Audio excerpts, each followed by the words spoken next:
Yeah, well, then it hit me, well, if it's a welcoming thing, the first thing I thought would be like a blanket of some kind, like a Oaxacan print that you can put on there.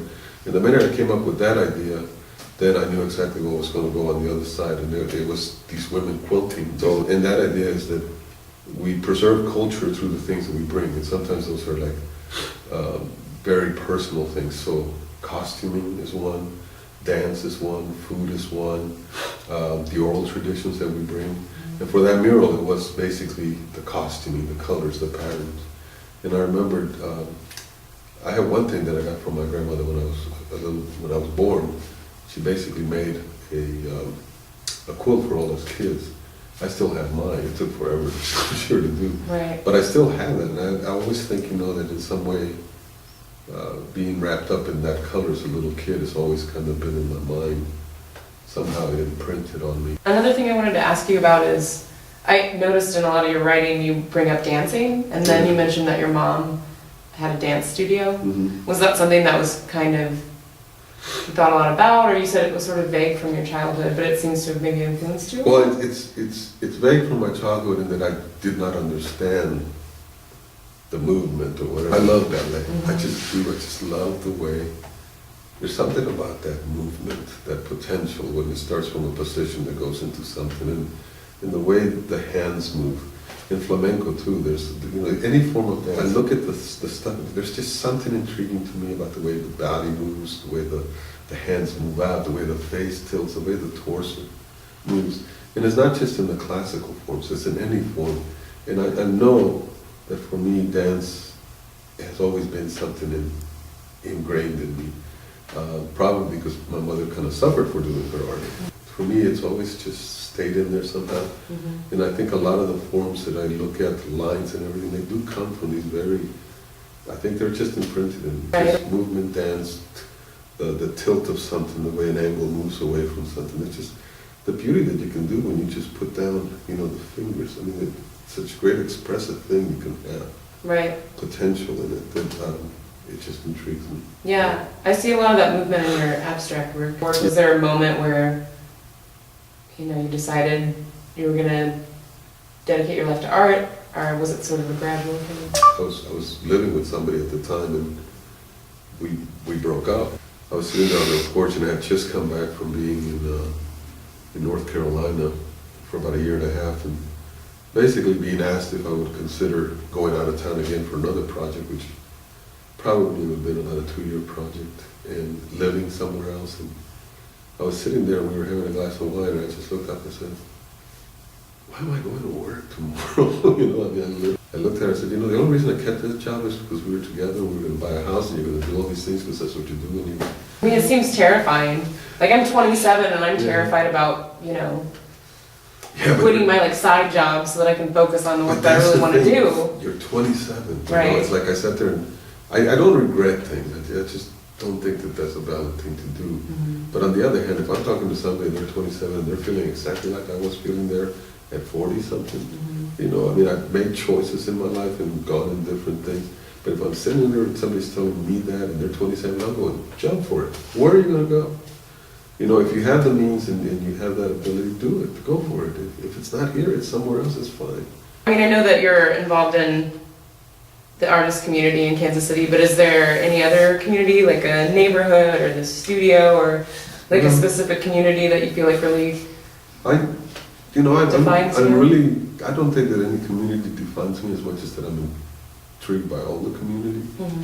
For me, I've always been intrigued by the way that the movement of cities, right? The way that things grow and fall apart. The West Side is kind of going through this kind of Renaissance revival, driven by gentrification, which is, then I've also seen how the crossroads evolved when there was, nobody would come there. I remember people fornicating underneath our garage, and nobody was there. But now it's like this kind of glamified, cleaned up, presentable place.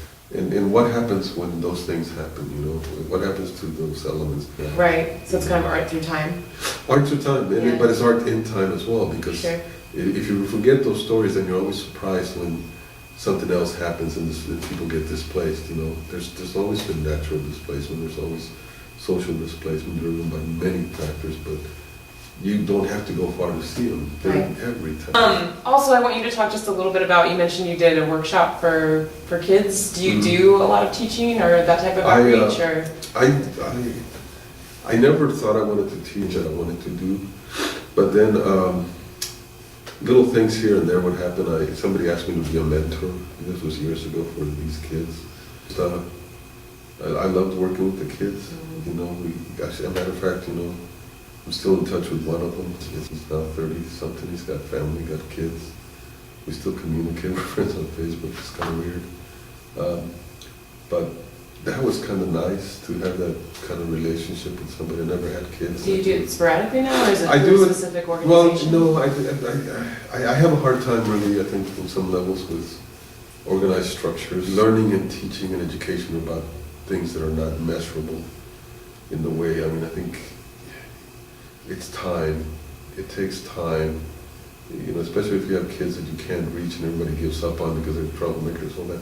It takes time. But on the other hand, I love to be a visiting artist. I feel like those teaching experiences are kind of hit or miss, or at least they have been for me. Well, you know, I taught in a charter school for 1 year, and that's where that cleared me up. Mhm. To this day, the people that really stick out the most in my life were my teachers. Mhm. There were specific teachers that stick out in my life. that Yeah. had a, there's always a profound disconnect for me, all right? Mhm. So why am I curious about this city why do these things appeal for me? Because I didn't grow up here. And so not growing up here, this is a big curiosity for me. It's like a big canvas. I want to know about it. Now, Gabriel Garcia Marquez just died. And I remember, to me it was a very emotional thing because the first time I read him, and I wrote this in this post I had put out there, he reminded me of exactly the last time that I was totally Colombian. He reminded me of that moment in my life when I knew nothing of the United States, where my whole world was basically the world that I lived in, the family associated with, the language I heard, the music I heard, the customs I heard, the rituals that we performed, going to Mass every Sunday, the festivals, the fiestas. That was my worldview. And he reminded me of that. And then, so what is it that I lost? What is it that, how do I fit in? It's like, I'm aware that I grew up and it was imprinted until 9 years old with something that was drastically different than the reality I live in now. There's always similarities, people, human nature for me, and so I've always been looking for something, and I'm very aware of that. And also looking to impact something, I'm very aware of that. I'm a citizen, but I'm not a citizen. You know what I mean? I can never be president of the United States. Why would I? But I know I can't. You know, that's Right. just, you're written into a constitution. I embrace a lot of the principles that are in that constitution. I come to this country, I'm taught this constitution, I'm taught these concepts of liberty and democracy. And like being raised in the church, you have that awful moment when all of a sudden these things that are imprinting on you don't fit. Boom, there's your disconnect again. So you are trying to fit it, you know, so I can speak Spanish. So I do enjoy walking into a community where people are speaking Spanish and I can talk to them and have a conversation in Spanish. And it'd be a different place. And for me, in that moment, in that space, I am again in that ground that I knew when I was younger. Right. So it's a very small little thing. But no, I remember I was at the airport one day and I was coming back, I had just flown in, it was in Miami, and there was this Cubano there. You know, he says, so where are you traveling from? I had just come from Bolivia. And I said, I just came from Bolivia. He says, oh, is that your country? And I said, no, I live here in the United States. Oh, so you're a citizen? I said, yes, I am. And he says, but then he kept quizzing me like he was annoyed, I think, because I wasn't enthusiastically saying, I'm the United States, like he was telling me. Right.